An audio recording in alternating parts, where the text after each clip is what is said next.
One of the most important themes in Star Wars is the decline of the Galactic Republic, a cautionary tale of corruption and ascendant authoritarianism. The Republic is generally seen as a corrupt, dysfunctional government among fans and plenty of characters in the story. From the Clone Wars to the Old Republic era, there was no shortage of beings who believed the Republic was useless and in need of replacement. But what was the cause of the Republic's failure? Was it just a bad system, or were there other reasons for its seemingly constant decline? In this video, we'll be answering these questions.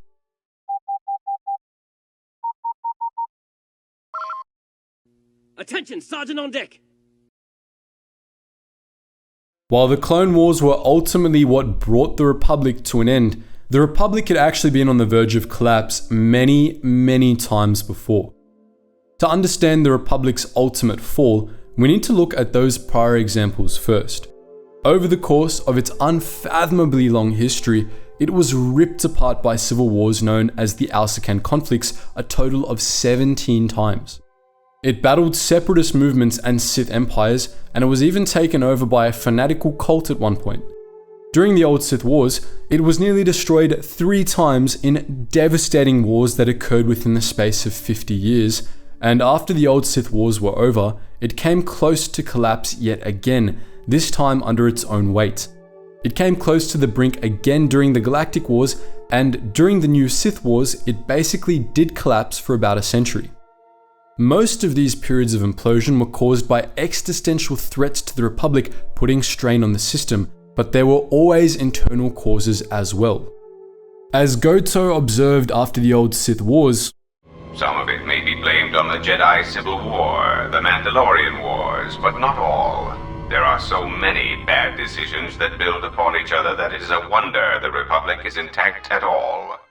The New Sith Wars were a more prominent example of the Republic collapsing under its own weight. That 1,000-year conflict coincided with the Draggulch period, an age of constant decline that ended in a galactic dark age. During the Draggulch, the new Sith were constantly causing problems for the Republic, but their incursions were really just the straw that broke the camel's back. The primary reasons for the Republic's collapse during this period were internal. By 2000 BBY, when the crisis began, the Republic had explored most of the known galaxy and incorporated millions of systems into the Senate. These member worlds were grouped into sectors, most of which averaged around 50 systems each, and each sector was given a single voice in the Senate. When the Republic was founded, this system worked well, but by 2000 BBY, the 50 system limit meant that there were tens of thousands of sectors and tens of thousands of senators, so many that the Senate was paralyzed. As crises mounted during the Draggulch period, the Republic could do nothing as it hemorrhaged territory to the Sith. The Republic Dark Age, which lasted from 1100 to 1000 BBY, saw Republic space shrink to small pockets in the core worlds and along the major hyperspace routes. This Dark Age finally came to an end after the 7th Battle of Ruusan, in which the Sith were vanquished. Shortly after the battle was won, Tarsus Valorum was elected as Supreme Chancellor, and he proposed a massive set of reforms that would fundamentally alter the structure of the Republic. These reforms, the Ruusan Reformations, allowed the Republic to rapidly rebuild, ushering in a final, centuries-long Golden Age. Among other things, the Ruusan Reformations decentralized the Republic military and overhauled the sector system. Valorum dissolved most of the existing sectors, merging them into much larger sectors divided along local boundaries. In total, there were just over 1,000 sectors once all was said and done. This did wonders for the galaxy, making bureaucratic processes 1,000 times more efficient, allowing for superior division of resources and reducing the clutter in the Senate, allowing the central government to actually do things now and again. Once these new sectors were established, the Republic handed over a ton of power to the sector governments. Individual sectors now pretty much ran themselves, with the Senate acting like the UN, except much more useful. Among the responsibilities distributed by the sectors was defense. The Republic military was dissolved after Ruusan, with its remnants distributed pretty evenly across new, sector-based planetary security forces. The only remnant of the central military was the Judicial Forces, a small strike force that intervened whenever central military force was necessary. This was very beneficial for the Republic, as it meant the Senate didn't have to balance other parts of its agenda with military spending. It had the added bonus of decreasing the influence of weapons manufacturers over the Senate, which had been a perennial source of corruption in the past. The system established by the Ruusan Reformations was actually pretty good. It was efficient, it was reasonably democratic on paper, and for several hundred years, it worked better than pretty much any previous galactic system had. With that said, the problems that brought down the Republic were ultimately systemic. They just didn't have anything to do with the layout of the Republic government, as some beings like to claim. Supporters of the Galactic Empire often argue that the Republic was inefficient and chaotic due to its democratic structure and decentralization. They claimed that military rule and a hierarchical, highly regimented government would bring peace and order, but this wasn't the case. On the contrary, what destroyed the Republic wasn't an excess of democracy, but a shortage. The thing that killed the Republic ultimately didn't stem from the Ruusan Reformations, rather it had existed all along, and Valorum had simply failed to address it. This problem was the vast inequality between the core worlds and the Rim. From its earliest days, the Republic always favored some of its member worlds over others. The Republic's expansion was driven by the core worlds, which were always looking for new planets to colonize and exploit for resources. Many of the worlds incorporated into the Republic after its founding were originally satellite territories of powerful core worlds used as sources of wealth and resources for other planets. Naturally, these planets were poorer than the planets that had colonized them. During several periods of Republic history, this exploitation was especially pronounced and brutal. During the Alsacan conflicts, for example, the newly settled worlds of the expansion region were so thoroughly stripped of natural resources that, by the time of the Clone Wars, there were entire sectors of dead worlds with no resources left to exploit. During the Pius Dea era, when a fanatical humanocentrist cult ran the Republic, non-human worlds all over the Rim were savagely conquered, depopulated, and stripped of their resources. The inevitable inequalities of this expansion were never really dealt with, and thus, they never really went away. In the years before the Clone Wars, there was still a vast disparity between the wealth and power of the core and the Rim. The Ruusan Reformations did address this, if only a little.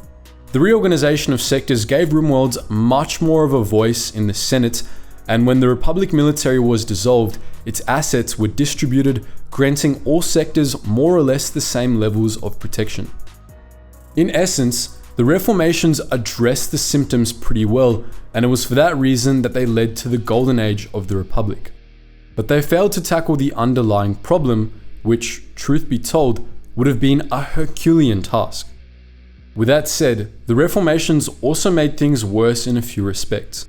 In particular, the Reformations allowed certain prominent core worlds to maintain independent Senate representation, which gave the core a disproportionate influence over the Senate. Because of this, the Republic declined.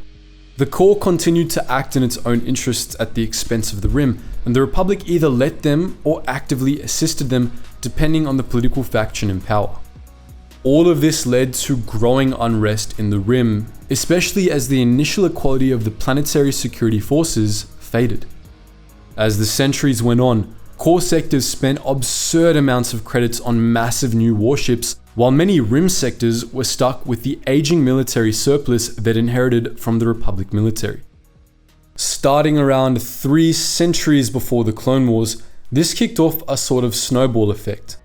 The decay of planetary security forces in the Rim led to a massive epidemic of piracy, which local PSFs and the overtaxed judicial forces just couldn't handle. This facilitated the rise of militarists in the Senate, as well as the Trade Federation and similar corporations, which used their private militaries to fight piracy in exchange for the allegiance of the Rimworlds they protected. As these corporations grew in power, they were given seats in the Senate and massive amounts of political influence. This proved to be a major source of corruption, which ultimately ground the Republic to a halt. This corruption was then touted by the militarists as proof that the galaxy needed a stronger governing hand, which ultimately led to the Empire. There was a reason the Sith engineered the rise of a separatist confederacy to serve as their boogeyman in the Clone Wars. It was inevitable that one would form anyway. Millennia of decay and inequality in the Republic meant that many RimWorlds were already thinking about breaking away before Count Dooku came along, and for good reason. If the Sith had truly been wiped out at Ruusan, the Clone Wars still would have happened, if not in exactly the same way. Sooner or later, the worlds of the Rim would have had enough and would have decided to try their luck out on their own. The Republic's greatest strength was that it managed the galaxy in a mostly democratic way, allowing every planet to have a say in galactic government. This was what allowed the Republic to last for 25,000 years, dwarfing the mere 23-year lifespan of the Empire that succeeded it. But the Republic was constantly threatened by the erosion of democracy, namely the creation of power imbalances due to vast disparities between the core and the Rim. As George Lucas's original novelization of A New Hope put it, once, under the wise rule of the Senate and the protection of the Jedi Knights, the Republic throve and grew. But as often happens when wealth and power pass beyond the admirable and attain the awesome, there appeared those evil ones with the greed to match. So it was with the Republic at its height. Like the greatest of trees, able to withstand any external attack, the Republic rotted from within. Of course, the Republic wasn't the only government ruled by these internal failures. The Empire didn't address this inequality either, rather it enforced it and made it worse. This was what inspired the rise of the Rebellion and ultimately the Empire's collapse. But what do you think? Would you like us to analyze the fall of the Empire next? Let us know your thoughts in the comments section below. And as always guys, thank you so much for watching and I hope to see you in the next video.